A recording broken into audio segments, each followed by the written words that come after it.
The meeting room felt like a trap the moment I walked in. My boss, Greg, was sitting there with this twisted little smile, the kind you see when someone's about to enjoy hurting you. 6 years of working my tail off, 6 years of proving myself over and over again, and I thought this was finally it, my promotion to senior director. Natasha, he said, not even bothering to stand up. I've got some news about the promotion we discussed. My heart started racing. This was supposed to be my moment. We've decided to go in a different direction. Someone more suitable emerged for the position. The words hit me like I'd been punched. 6 years. 6 years of staying late, of covering for him when he messed up client presentations, of making him look good in front of upper management. 6 years of watching less qualified people get promoted while I kept getting told to be patient. Someone more suitable? I managed to say. Trevor from the Atlanta office. Fresh perspective, you know. Sometimes you need someone who isn't so embedded in the old ways of doing things. Trevor, the guy who'd been with the company for 8 months. The guy I'd had to correct 3 times in our last video call because he didn't understand our client retention strategies. But I didn't scream. I didn't cry. I didn't even let my face change expression. Because in that moment, sitting across from Greg as he basically told me I wasn't good enough after everything I'd given this company, I remembered something very important, something he had no idea I knew. Before I dive deeper into what happened next, could you please take a few seconds to tell me in the comments where you're listening from? Because I want to know where my story is reaching across the world. And please hit that like button and subscribe if you want to hear how this all plays out. Because trust me, you're not going to believe what I did next. See, what Greg didn't know was that for the past 6 years, I'd been paying for his mother's care at Sunrise Manor, the nicest assisted living facility in our city.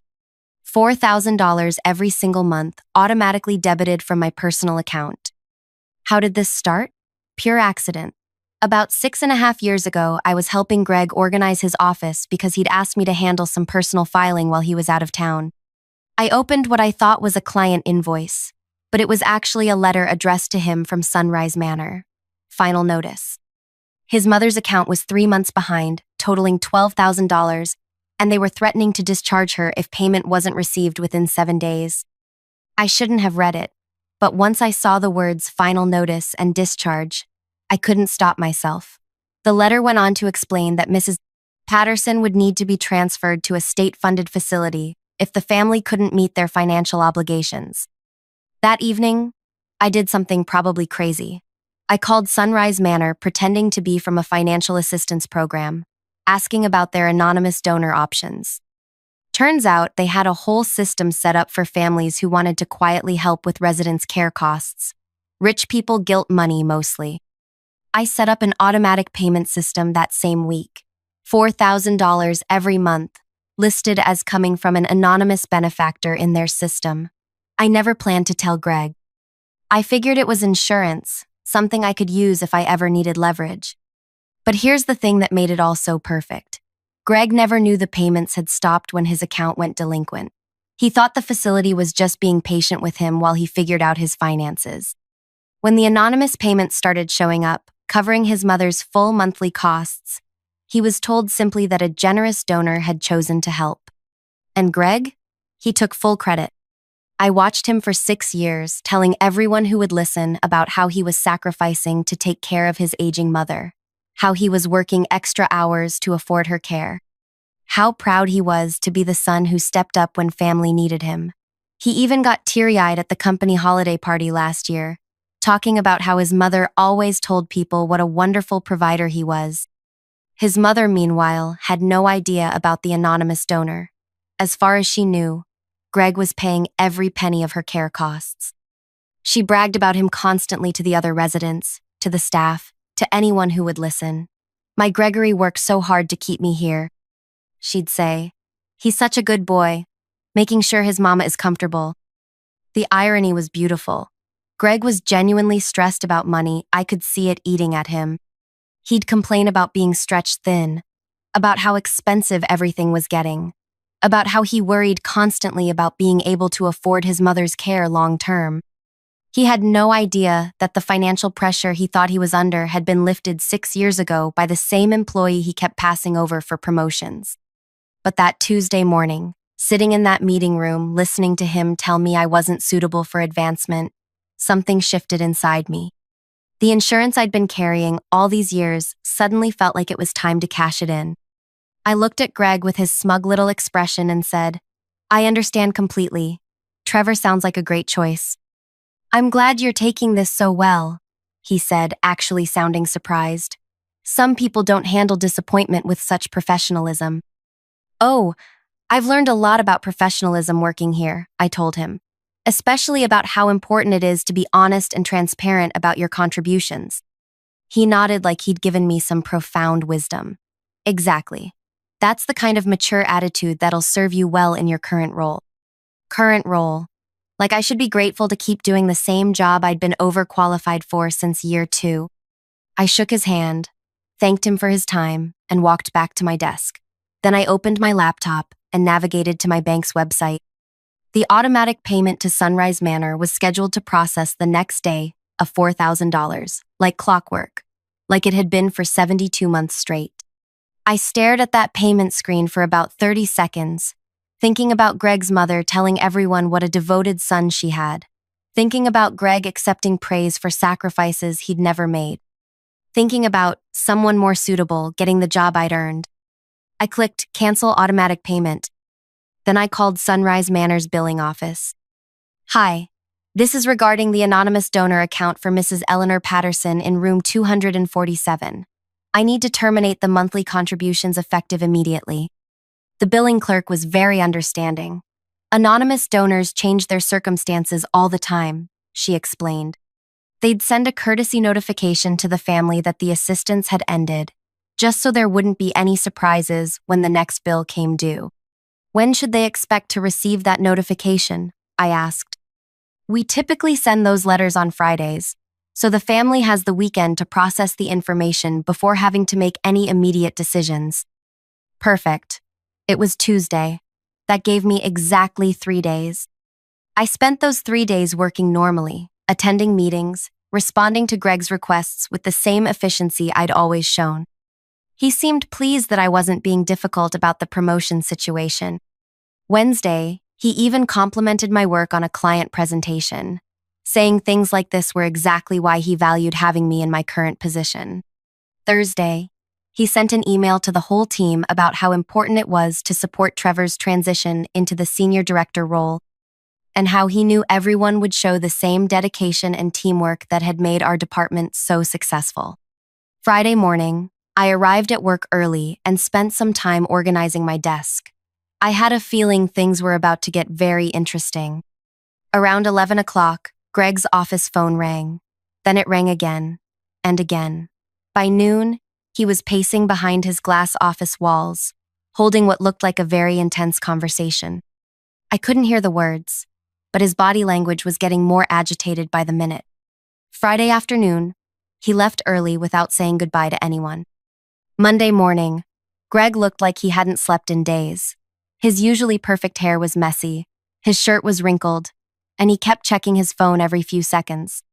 He barely made eye contact with anyone during our weekly team meeting. Tuesday, I was at my desk reviewing quarterly reports when Greg appeared beside me.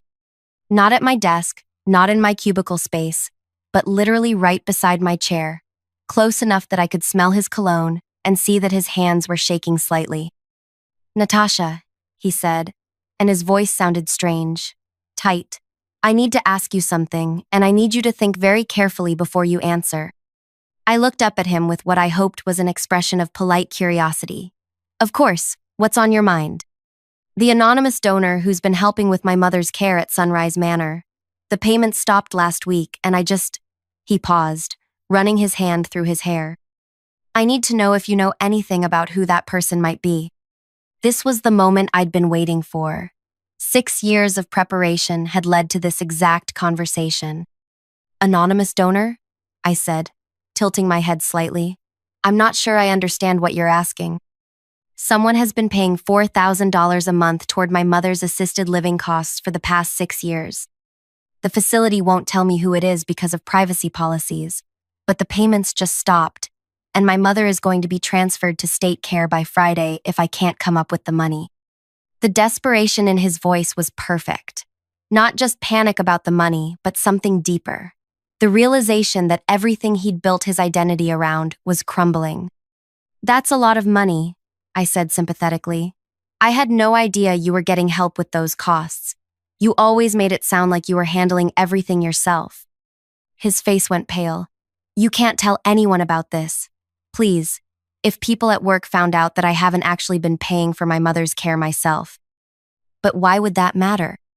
I asked innocently. "I mean, if someone was generous enough to help your family, that's wonderful. There's no shame in accepting help when you need it." "You don't understand," he said, and now his voice was getting desperate. "I've been telling everyone, including my mother, that I was covering all her expenses. If she finds out that someone else has been paying this whole time, and that I had no idea who it was." I watched understanding dawn in his eyes. Not just that he was about to lose his mother's care, but that his entire reputation was built on a lie. 6 years of colleagues respecting him for being such a devoted son. 6 years of his mother being proud of his sacrifice. 6 years of taking credit for generosity that wasn't his. "Greg," I said gently, "is there something specific you think I might know about this situation?" He stared at me for a long moment. I could practically see his brain working, trying to figure out if there was any way this could be a coincidence. The timing was too perfect. "The anonymous donor stops giving the exact week he denies my promotion." "Natasha," he said slowly, "please tell me you didn't." I stood up from my desk and looked him directly in the eyes. "I thought," I said, keeping my voice perfectly calm and professional, "that someone more suitable would handle the situation." The color drained completely from his face. "You've been paying for my mother's care for 6 years?" "Anonymous donor," I corrected. I would never want to take credit for something like that, just like I would never want to take credit for work I didn't do, or achievements that weren't mine. He grabbed the edge of my desk like he needed support to stay standing. "Why?" he whispered. "Why did I help your mother, or why did I stop?" "Both. Either. I don't understand." I sat back down and continued reviewing my quarterly reports, not looking at him as I spoke. "I helped because I found that final notice letter 6 years ago when you asked me to organize your office files. Your mother was going to be transferred to state care, and I had the means to prevent that from happening. I stopped because I realized that someone more suitable should probably be handling family financial responsibilities." The silence stretched between us. I could hear him breathing, quick and shallow. "How much?" he asked finally. "4,000 a month for 70. 2 months. You can do the math. $288,000. Plus interest on the credit cards I'd used for the first year before I got my finances organized enough to pay directly from savings." "Jesus Christ," he breathed. "Your mother's being transferred Friday unless payment arrangements are made," I said, still looking at my computer screen. "The facility director suggested you might want to visit some state care options this week, just to prepare her for the transition." "State care," he repeated, like the words were foreign. "I'm sure she'll understand once you explain that the anonymous donor situation changed.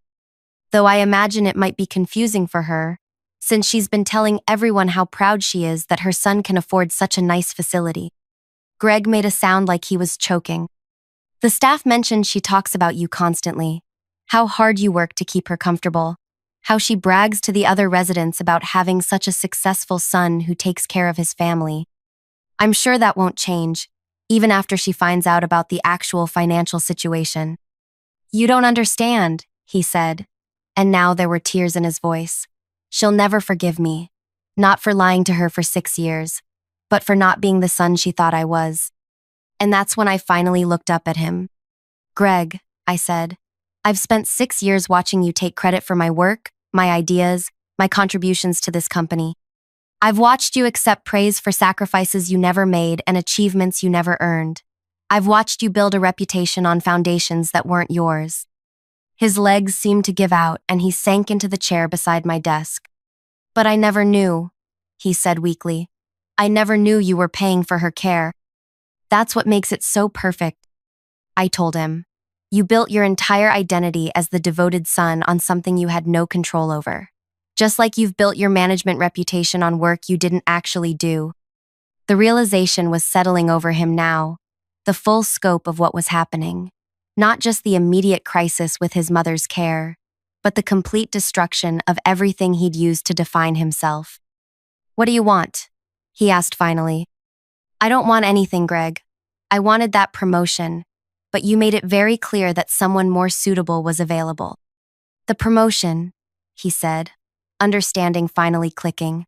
"You could have told me. Any time in the past 6 years, you could have told me what you were doing. And what would you have done? Given me a raise? Promoted me? Or would you have found a way to make it about how generous and forward-thinking you were as a manager, having an employee who cared so much about company family values?" He couldn't answer because we both knew the truth. "Your mother has 4 days," I said, turning back to my computer. "I'm sure someone suitable will figure out a solution." Greg sat there for another minute, staring at me like he was seeing me for the first time. Then he stood up slowly and walked back to his office. I watched him through the glass walls as he sat at his desk with his head in his hands. But this was just the beginning, because what Greg didn't realize yet was that his problems were about to get much, much worse. That afternoon, I heard Greg on the phone with multiple people. First, what sounded like his bank, asking about emergency loan options. Then, someone who was probably his mother, his voice getting higher and more strained as the conversation went on. By 4 o'clock, he was calling assisted living facilities, asking about payment plans and financial assistance programs. Wednesday morning, Greg looked worse.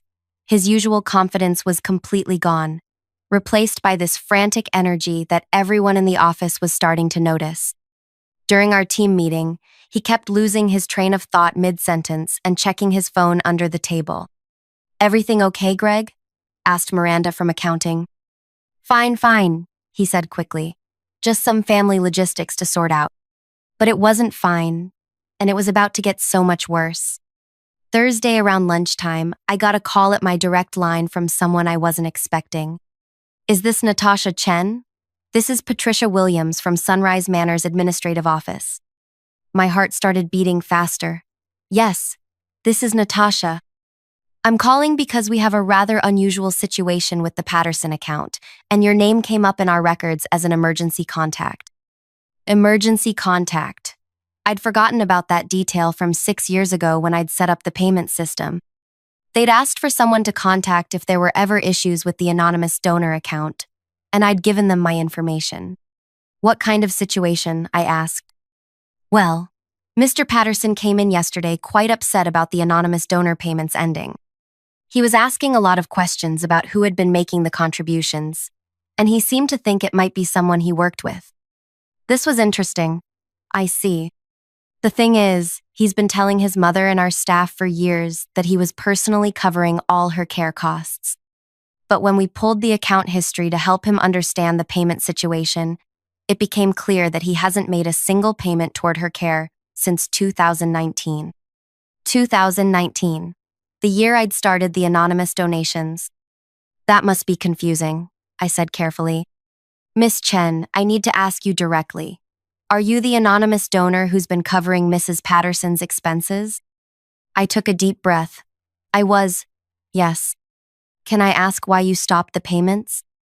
This was the moment I'd been preparing for, though I hadn't expected it to come from the facility directly. "My circumstances changed," I said. "I'm no longer in a position to continue that level of financial assistance." "I understand completely," Patricia said. "These arrangements change all the time. But I'm calling because Mr. Patterson is making some rather serious accusations about the timing of your decision, and frankly, we're concerned about the family dynamics here." "What kind of accusations?" "He's suggesting that you deliberately timed the payment cancellation to coincide with some workplace conflict. He's quite agitated and has been making phone calls from his mother's room, disturbing other residents. He's also upset our billing staff by demanding information we legally cannot provide about donor privacy." Greg was spiraling, and he was doing it publicly. "Patricia," I said, "I made those payments for 6 years out of personal choice. I stopped them for personal reasons. Mr. Patterson's workplace behavior has nothing to do with his mother's care, and I'm sorry he's implying otherwise. Of course. I just wanted to touch base with you directly because Mrs. Patterson is asking a lot of questions about why her son seems so upset, and we want to make sure we're handling this situation appropriately. After I hung up, I realized Greg's problems were multiplying in ways he probably hadn't anticipated. Not only was he facing financial crisis and family humiliation, but he was creating a paper trail of erratic behavior that could follow him professionally. Friday morning, the day his mother was supposed to be transferred, Greg didn't come to work. But Trevor did. Trevor, the golden boy from Atlanta who'd gotten my promotion, walked into our morning meeting looking confused and uncomfortable. "Has anyone heard from Greg?" he asked. "We were supposed to review the transition timeline today, but he's not answering his phone or email." Miranda checked her calendar. He didn't put anything about being out of office on the shared schedule. "This is weird," said Kyle from our development team. "Greg never misses meetings without notice." I said nothing, but I was wondering what was happening at Sunrise Manor. Had Greg managed to come up with the money? Had his mother been transferred? Was he dealing with the fallout of 6 years of lies finally coming to light? My question was answered around noon when my desk phone rang again. "Natasha?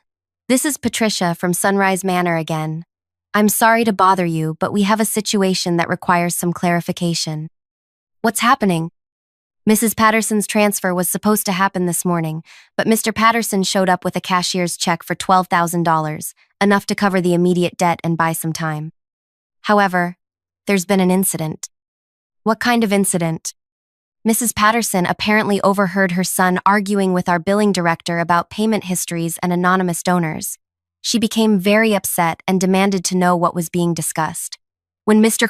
Patterson tried to explain the situation to her." Patricia paused, and I could hear voices in the background. "Let's just say Mrs. Patterson is not happy about learning that someone else has been paying for her care while she's been bragging about her son's financial support for the past 6 years. Oh no, this was going even worse than I'd expected. She's currently refusing to speak to her son and has requested that he not be allowed in her room until she decides whether she can forgive him for making her look like a fool to everyone in this place." The devastation was complete. Not only had Greg's financial identity been destroyed, but his relationship with his mother was potentially ruined forever. "Patricia, I never intended for Mrs. Patterson to be hurt by this situation," I said, and I meant it. "I genuinely just wanted to help when I started making those payments." "I understand, and please don't feel responsible for the family dynamics here. But there is one more thing I need to mention. Mr.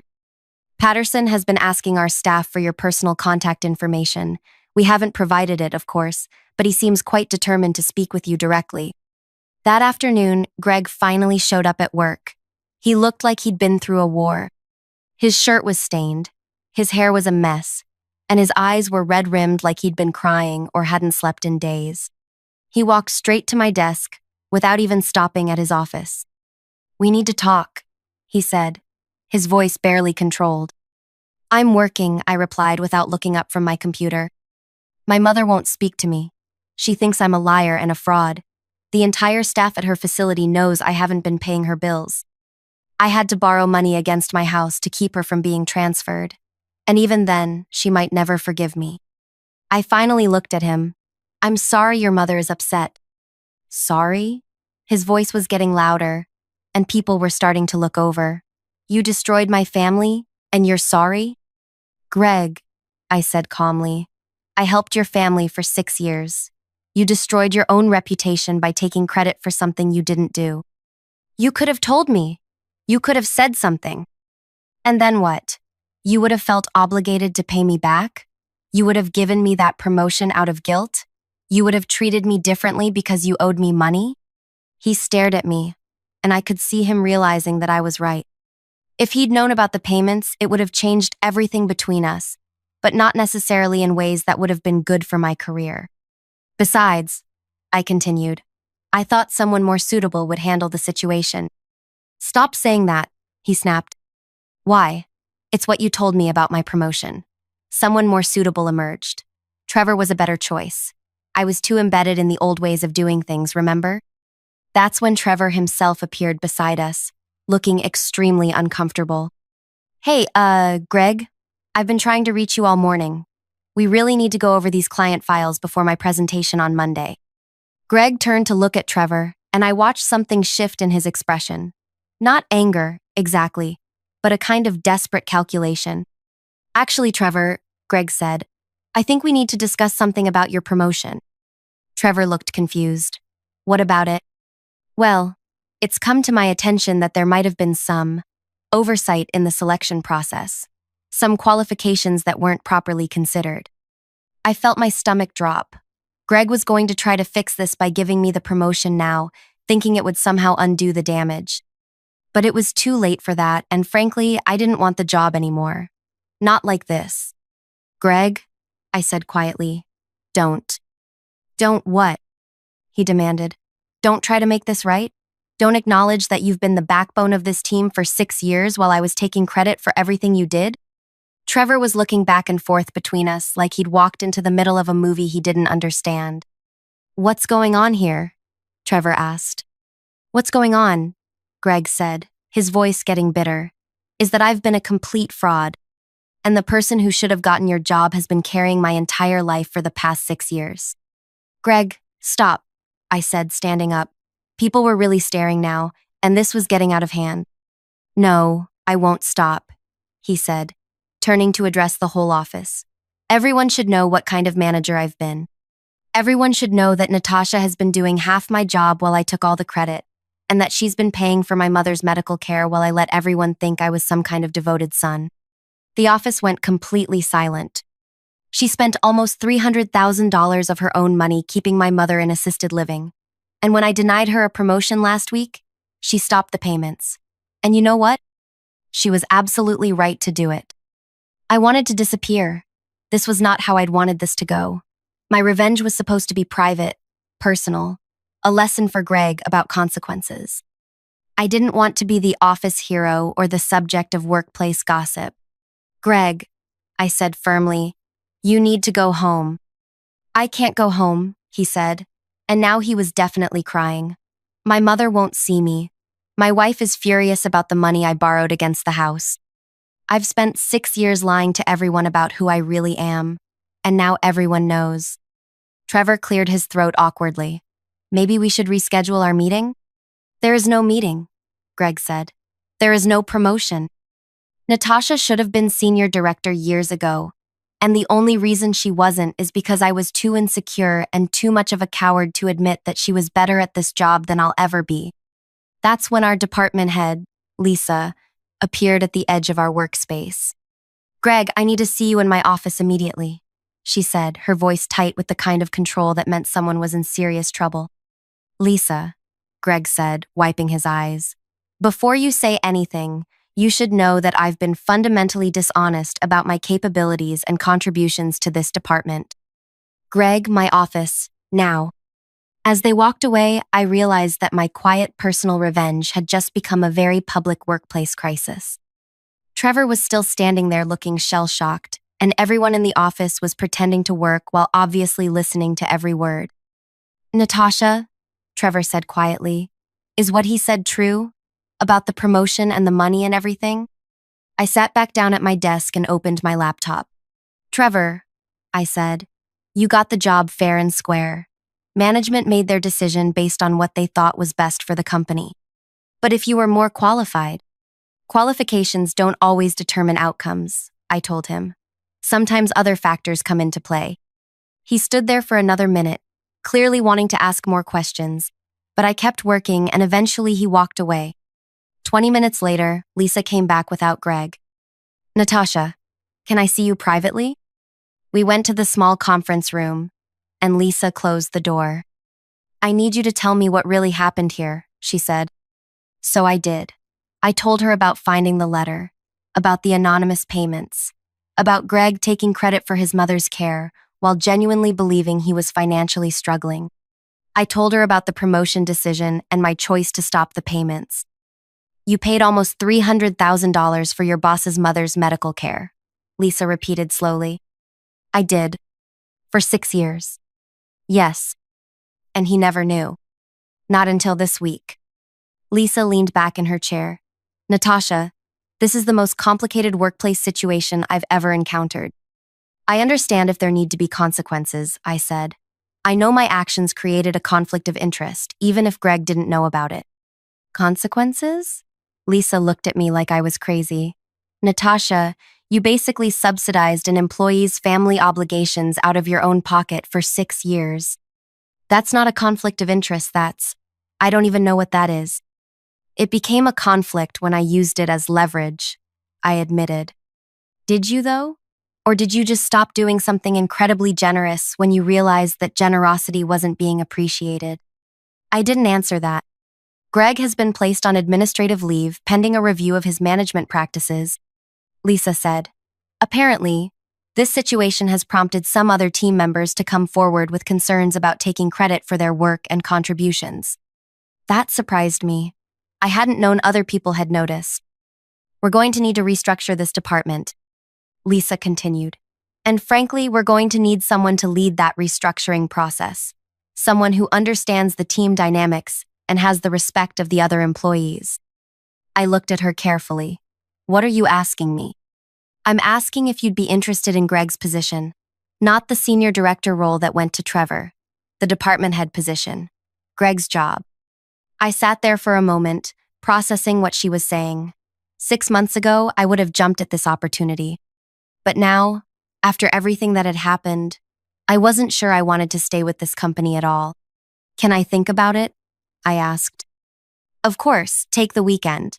But Natasha, I want you to know that what you did for Greg's family, regardless of how it ended, shows a level of character that's rare in the corporate world. We'd be lucky to have you in leadership. That evening, I drove to Sunrise Manor. I'd been thinking about Mrs. Patterson all day, worried about how she was handling everything. When I got to the front desk, I asked if it would be possible to visit her briefly. Are you family? The receptionist asked. No, but I'm the person who was helping with her financial arrangements. I wanted to make sure she was okay. The receptionist made a quick phone call, then nodded. Room 247, but please keep it brief. She's had a difficult day. I knocked softly on Mrs. Patterson's door and heard a weak, "Come in." She was sitting in her chair by the window, looking smaller and older than I'd expected. When she saw me, her eyes widened slightly. Are you the girl who was paying for my care? Yes, ma'am. I'm Natasha. Sit down, dear, she said, gesturing to the chair across from her. I need to understand something. I sat and waited. Why? She asked simply. I found a letter saying you were going to be transferred to a less comfortable place, I told her.